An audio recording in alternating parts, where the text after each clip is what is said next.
Bonjour et bienvenue à Solace en français. Je suis Magali et aujourd'hui je vais vous présenter une courte démo du portail d'événements. Juste pour mettre un petit peu de contexte avant la démo, la société Solace pour laquelle je travaille est un éditeur de logiciels canadien qui commercialise une plateforme orientée événements qui s'appelle PubSub Plus. Cette plateforme permet de faire des architectures qu'on appelle EDA, Event Driven Architecture, découplées avec un haut niveau de performance et de robustesse. Le portail d'événements est une composante clé de cette plateforme. Et donc aujourd'hui, mon but, c'est de vous montrer en action ce composant. Le portail d'événements est disponible à travers notre offre de messaging as a service appelée Solace PubSub Plus Cloud. Et c'est sur cette interface que je viens de me loguer. À partir de cette page, je vais pouvoir déployer des instances de broker Solace et je vais même pouvoir avoir une visibilité sur le maillage de ces instances avec ce qu'on appelle le Mesh Builder. Je vais faire une brève parenthèse sur cette fonctionnalité, mais c'est une possibilité d'avoir une représentation géographique d'instances de maillage, ou de maillage plutôt, déployées là pour le coup dans différents clouds, sur différentes plaques géographiques. Et donc cette fonctionnalité de maillage, qui est un élément clé de la plateforme Solace, permet d'avoir une distribution dynamique des événements, peu importe où ils soient publiés, peu importe où ils soient consommés. Parenthèse fermée, mais gardez en tête que ce Mesh Builder est une pièce importante en termes de lisibilité, de doc, ou plus généralement de gouvernance des échanges event-driven. Donc, retour au portail maintenant. Et avec le portail, on va s'attacher à utiliser ces menus-là, l'Event Designer et l'Event Catalog, qu'on retrouve ici sur le bandeau de gauche. Regardons tout d'abord l'Event Catalog qui, comme son nom l'indique, représente le catalogue des objets par environnement. Donc là, dans l'environnement de développement, on peut regarder ou on peut avoir la vision des événements, des schémas ou encore une fois des applications et même d'effectuer une recherche par mots-clés. Donc en tapant par exemple le mot-clé paiement, j'aurai la liste des applications liées à ce mot-clé. Donc, catalogue d'événements par environnement d'exécution. Voyons à présent le designer. Le designer, c'est vraiment l'interface qui va vous permettre d'avoir une représentation graphique des échanges inter-applications. Et avec le designer, on va jouer avec la notion de domaine. Alors là, je sélectionne le domaine que j'ai choisi d'utiliser pour cette démonstration et je vais vous expliquer ce c'est qu'un domaine. Un domaine, c'est un espace de travail qui va regrouper des échanges d'un même projet. Si vous voulez, ça pourrait correspondre à un slash dans une URI pour les API RESTful. Alors, dans ce domaine, on va définir un truc important qui est le root topic. Le root topic, c'est la racine de la structure de topic qui sera utilisée pour les événements au sein de ce domaine. Et vous allez voir qu'on va retrouver ce root topic dans tous les événements qu'on va gérer au sein de ce domaine. Alors, dans ce domaine, qu'est-ce qu'on va trouver? Eh bien, on va trouver des applications, des événements et des schémas. Et vous pouvez remarquer que ces icônes, on va les retrouver ici. Alors, presque toutes, puisque la notion de schéma, on ne la voit pas, c'est une propriété d'un événement.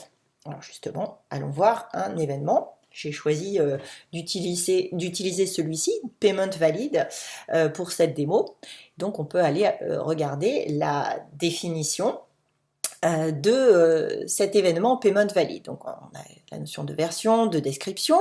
On retrouve notre fameuse root topic, puis la structure de topic représentant cet événement et comment cet événement est utilisé.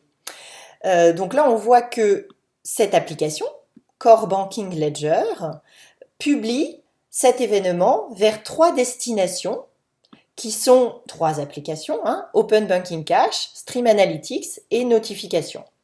On peut aussi voir cet échange de manière différente. On peut dire que 3 applications ont souscrit à ce même événement qui s'appelle Payment Valid. Alors, voyons un petit peu la notion de schéma, parce que c'est vraiment très important en termes de gouvernance des échanges event-driven, d'avoir la possibilité d'ajouter une grammaire à l'événement échangé, ou à l'événement publié ou consommé.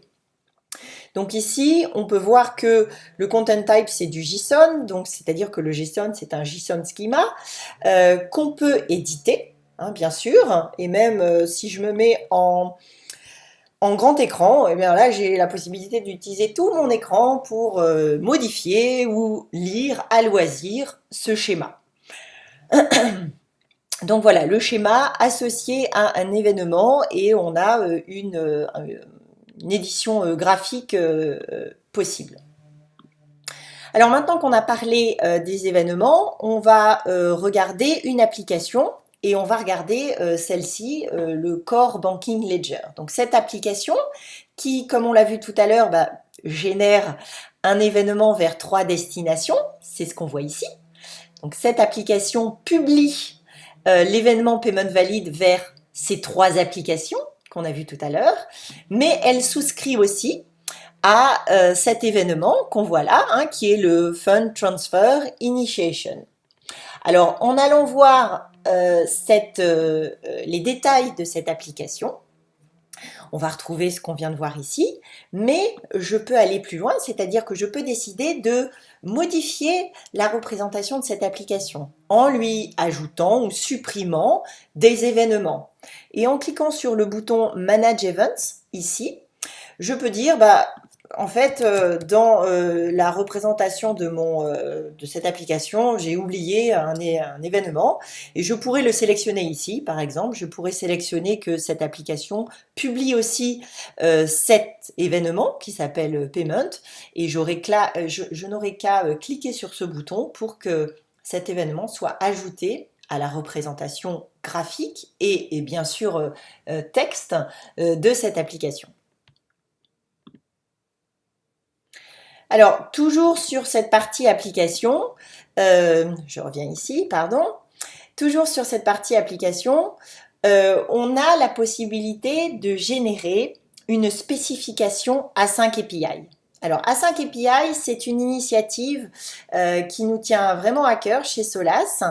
Et je vais aller sur leur site web ici.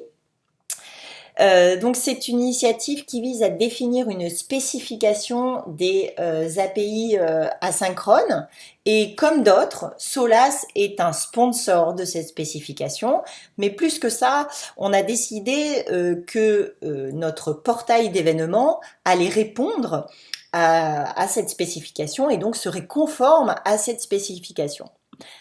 Et donc ça veut dire que au niveau d'une application, nous avons la possibilité de définir, de faire générer une spécification Async API, donc une représentation de cette application. Et donc, à ce niveau-là, je peux aller voir ce qui m'a été généré par l'outil, donc conforme à cette spécification.